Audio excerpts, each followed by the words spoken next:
وہ جہاں دیکھتا ہے کہ معاملہ ہلکا ہے تو وہاں وہ گرم خون جلال میں، اور جہاں دیکھتا ہے کہ سامنے والا تگڑا ہے تو وہاں وہ گرم خون فوراً ٹھنڈا ہو جاتا ہے۔ حوصلہ پیدا کرے، زندگی حوصلے مند لوگ جیتے ہیں، جو حوصلے مند نہیں ہوتے وہ تو زندگی کا ایک سال لطف سے نہیں جی پاتے۔ حوصلہ کریں، مسکرائیں۔ میرے نبی پاک صلی اللہ تعالی علیہ وسلم نے نا عثمان بن طلحہ کعبے کی چابی ان کے پاس ہوتی تھی، تو حضور نے ایک دن فرمایا عثمان، اچھا یہ نہیں تھا کہ عثمان خاص لوگوں کو چابی کعبہ کھول کے دکھاتے تھے، بلکہ ان کو قریش کی جانب سے یہ حکم تھا کہ جو بھی تجھے کہے تو نے کعبے کا دروازہ کھول دینا۔ نبی پاک علیہ الصلوۃ والسلام نے نا ہجرت سے 2-4 دن پہلے کہا کہ عثمان ذرا چابی دو، میں نے کعبہ اندر سے دیکھنا ہے۔ بڑے ٹھنڈے دل سے ذرا سننا، ادھر دیکھو میری طرف، ادھر دیکھیے گا ذرا میرے بھائی۔ میں نے ایک بندے سے کہا یار پانی کی بوتل دینا دکاندار سے، ایک ہے اس نے کہہ دیا نہیں میرے پاس۔ اس بات کا کوئی غصہ؟ بولیے۔ اور اگر وہ کہے سارے زمانے کو ملے گی آپ کو نہیں دینی،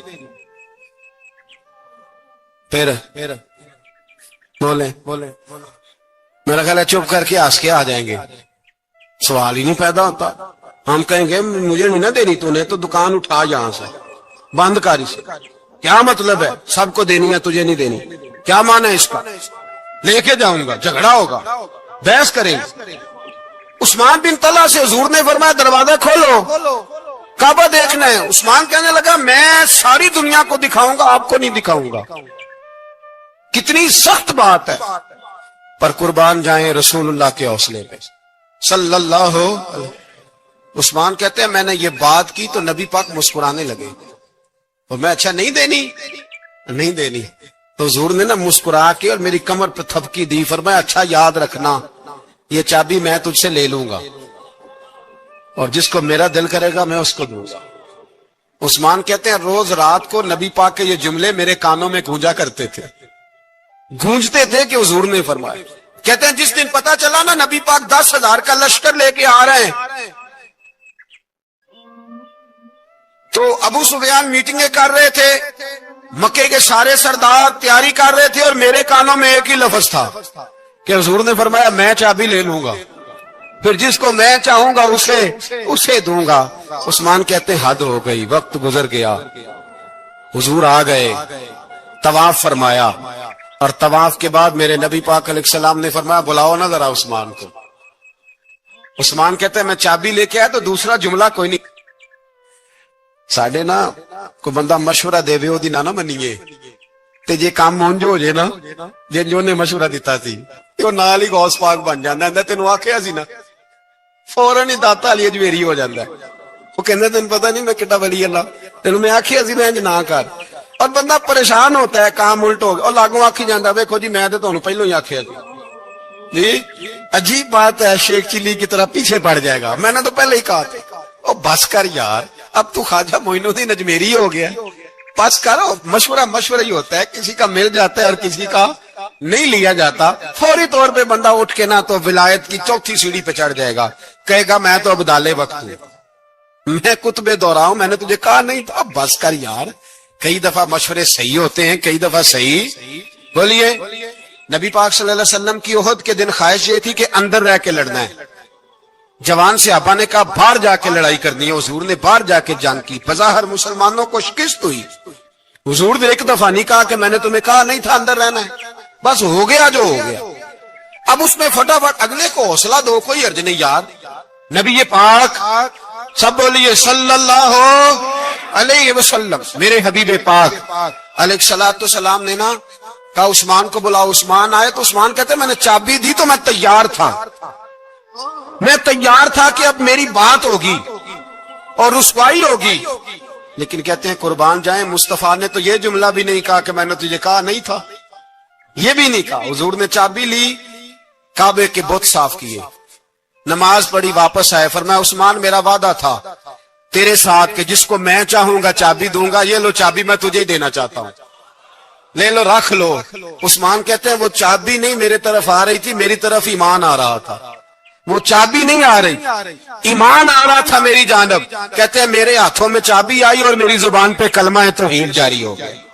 بھائی تدبر، حوصلہ، صبر، رضا، ہمیں تو ٹائم بھی نہیں گزارنا.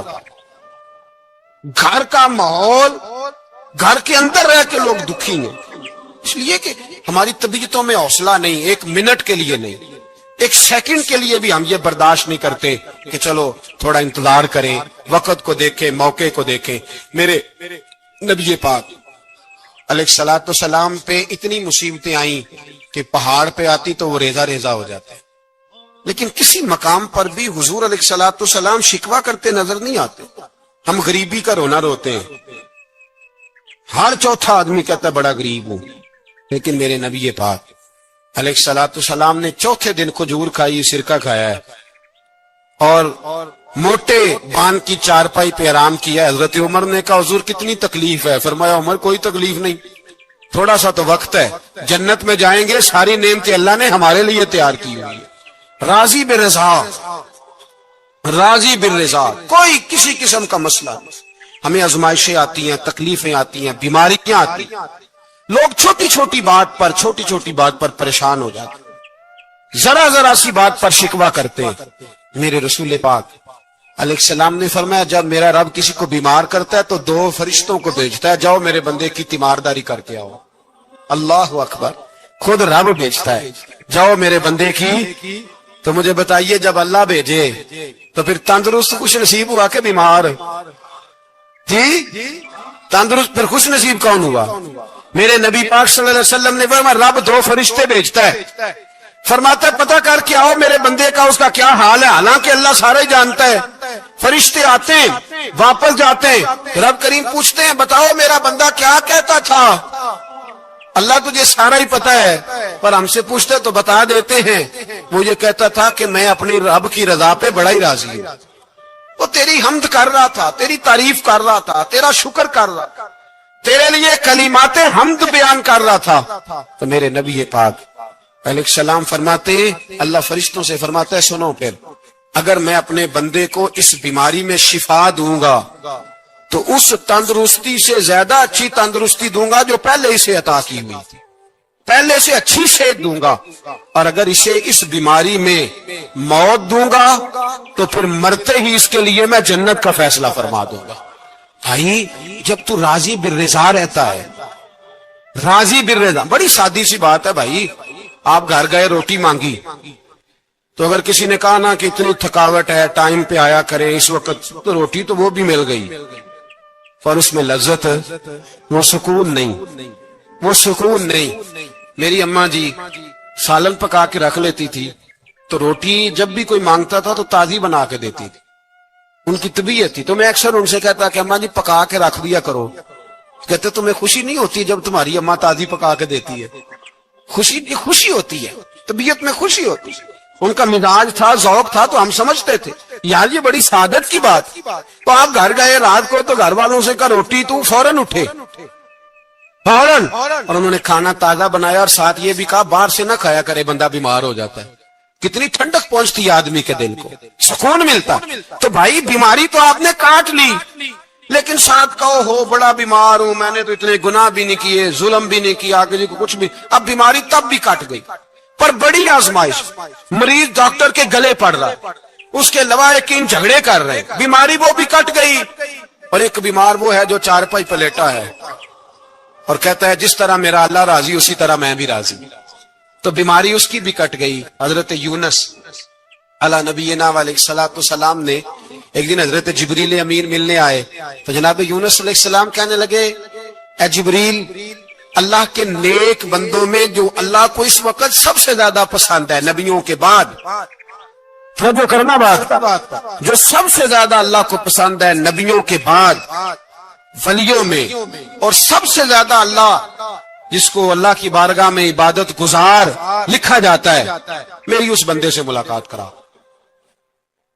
تو حضرت جبریل نے جناب یونس علیہ السلام کو ساتھ لیا تو ایک شخص کے پاس پہنچے جو آنکھوں سے اندھا تھا، دونوں ہاتھ اس کے سلامت نہیں تھے اور پورے جسم میں پیپ جاری تھی، ریشہ تھا.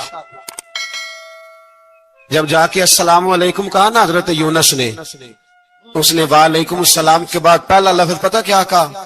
اس نے کہا یا اللہ تیرا شکر ہے، یا اللہ تیرا، آپ بھی ادا کریں اللہ کا شکر، یا اللہ تیرا، اللہ تیرا شکر ہے۔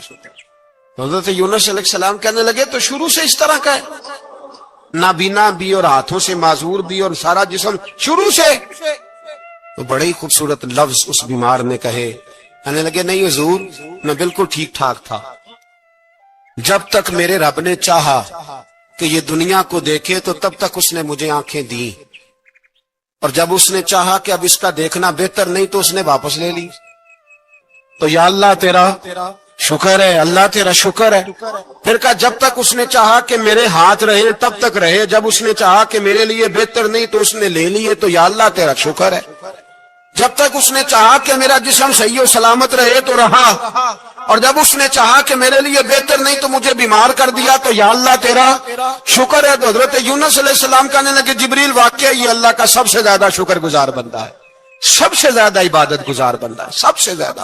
میرے نبی پاک علیہ السلام نے فرمایا اللہ اللہ ہے، مجھ پر پہرا دے گا کون لڑائی میں، مجھ پر پہرا دے گا کون لڑائی میں، مجھ پر پہرا دے گا کون لڑائی میں، مجھ پر پہرا دے گا کون لڑائی میں۔ میں صدیق اکبر آقا بول پڑے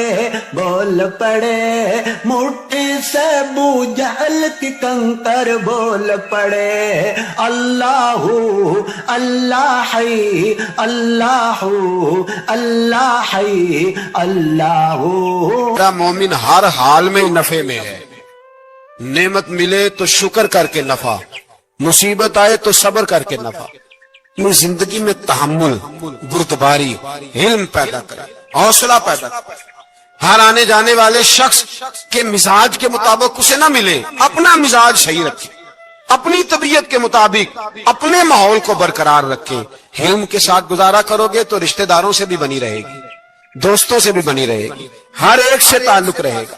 اور اگر آپ کے اندر یہ حوصلہ نہیں تو پھر سارے معاملات پریشانی کا شکار ہو جائیں گے۔ یہ تو آج کا مضمون تھا۔ ہمیں نہ لوگ مشورہ